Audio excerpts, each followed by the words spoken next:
Sanibingelela ke sanibona nonke. Sesigodlweni la Hlophe Eastern Cape. Emapondweni sisi asasizakala kabantu ke kungu-2022 sasida abantu ngendlela leyisimanga. Sila ekhaya ke Inhlanhla. Angabe into zakho zihambi kahle emsebenzini. Akuhambi kahle nje konke emndenini. Inhlanhla ifuna ikuzwa khona la. Sesigodlweni ke manje enkosini. Endlu enkulu akaHlophe kwamkhonkosi kwamabhengu. Ngithi mina njoba singenile kulonyaka ka-2022 abantu kuyamjabulisa ngoba bayazazi ukuthi bafunani kusuka eqalile unyaka.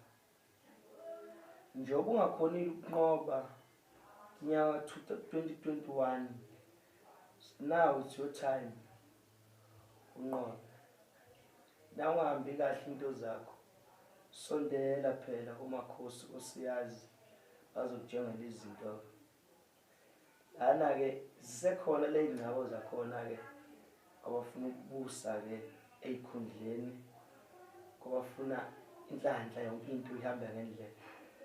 Ngisayiphethe le dolphin, ngisayiphethe.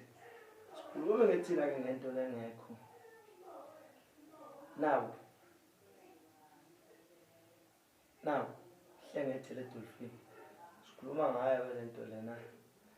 Asigayile ke sigaya ibe into lehlala kanje. Nangu umuthi lo ngigaya kweminyama. Kwakunamakhuba lesiwashisayo la. Nayi le nto la. Umuthi wami lo. Nangu lo muthi. Wangicabe ngale nto ke hayi angazi. Ubusuna phakade ngisho nanoma kuthiwa wenza ini inhlobo yani ibhizinisi. Noma kuthiwa nje ufuna ukubusa esikhundleni bezwe wena bakujabulele bakuhloniphe. Liyasebenza lo hlanga. Basebenze kakhulu ke abanye kusukela unyaka ophelile. So ngizama ukuthi ingane zenkosi ikhona induku ngisakugaya ngithangivele. Ngozothatha usaqala unyaka usizakala into zakho ziqala ukuthi bonge kakhulu namakhosi usasribe nalapha. Siyabonga makhosi ngithanda kakhulu.